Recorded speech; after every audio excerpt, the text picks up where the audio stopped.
Hey everybody, welcome back once again.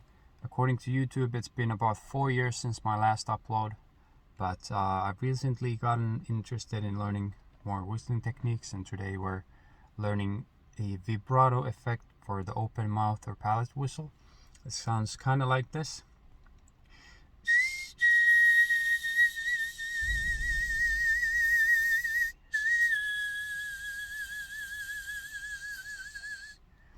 I have to preface this by saying I don't claim to have like the perfect technique for this whistle, this vibrato effect, but if you're looking for a really good execution, I believe I have a good example in the description, so please check there. It's a whistler called, what's his name? It's Jeffrey Amos, one of the best executions I have heard for this. So a great analog for the vibrato effect is the one you more commonly do for the common pucker whistle. So to achieve vibrato using the pucker whistle, it sounds, first of all, it sounds kind of like this.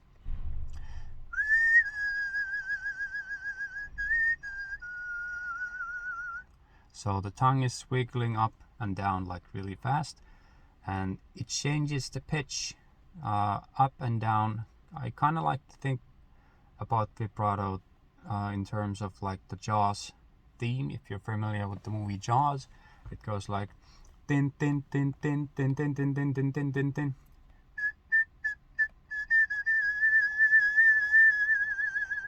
So that's how I think about the vibrato. It just goes up and down. So it's not a change in like volume. It's not a change in the air current or like the whistling power or what have you. It's just a change in pitch.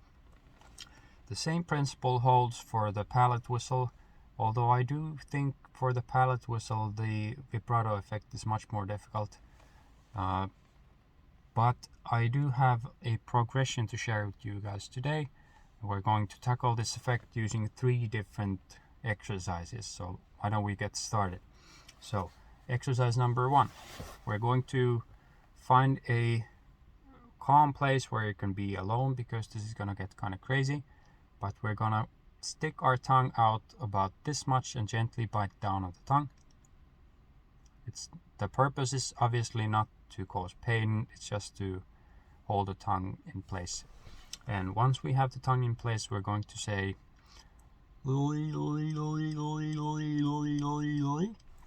and what this does is actually it makes us get familiar with how the back of the tongue moves, so we can hold the front of the tongue stationary and only move the back of the tongue. So it's kind of like saying loi loi loi, except the front of the tongue is between the teeth. Like that. And I think when we go about our daily lives, most of the time we don't really pay attention to the back of the tongue, but I believe the tongue is actually a big muscle. We can control many parts of it on their own. So this is a good exercise to kind of get familiar with how the back of the tongue moves. You don't have to do this for a long time, just so you can get an idea. So on to exercise number 2.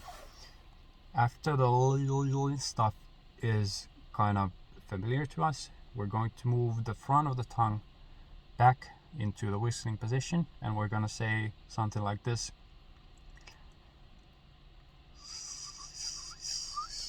So it's kind of like the stuff, except now we say like soy soy soy. Kinda. We have to keep the tongue pressed to the upper, like the roof of the mouth, the palate, all the way through this exercise. So just say soy and imagine your favorite soy products. I like soybeans, so that's my spirit animal. Soy, soy, soy, soy, soy, soy, soy, soy, soy, soy, soy. Just keep grinding that for a while. After you're kind of familiar with how the back of the tongue moves while the front of the tongue is held against the palate, it's time to move into exercise number 3. Now we're getting pretty close.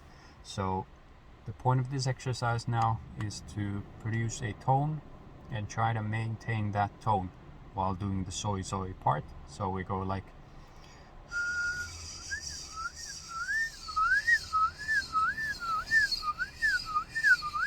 kind of hear the pitch going up and down while I say this, like the soy stuff. That's actually how the vibrato effect works, at least my version of it. So the front of the tongue is used to hold like the whistle tone in place, and the back of the tongue goes up and down really fast, changing the pitch. That's the vibrato effect. So if you're looking for like the final step, it's time to put all into practice. So you go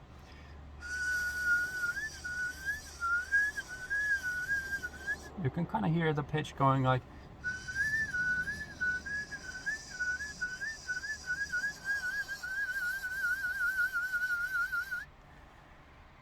I would say when you're going to the step 4, it's good to pick a pitch where you're like the most comfortable, because I find at the edges of your range, like at the top range or at the low end of your range, it's kind of difficult to do this. And it doesn't necessarily mean if you master 1 or 2 pitches that you can apply the same technique to the higher range or the lower range. So you have to be patient, in my experience, and focus really on every pitch and mastering it on all pitches. So the fourth step, let's go over the steps actually. So step 1, remember, the second one, move the tongue back and say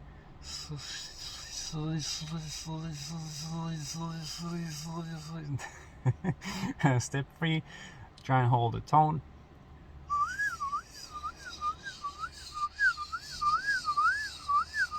The purpose is to hold the tone and see or hear the pitch going up and down. And step 4, apply it to real whistling.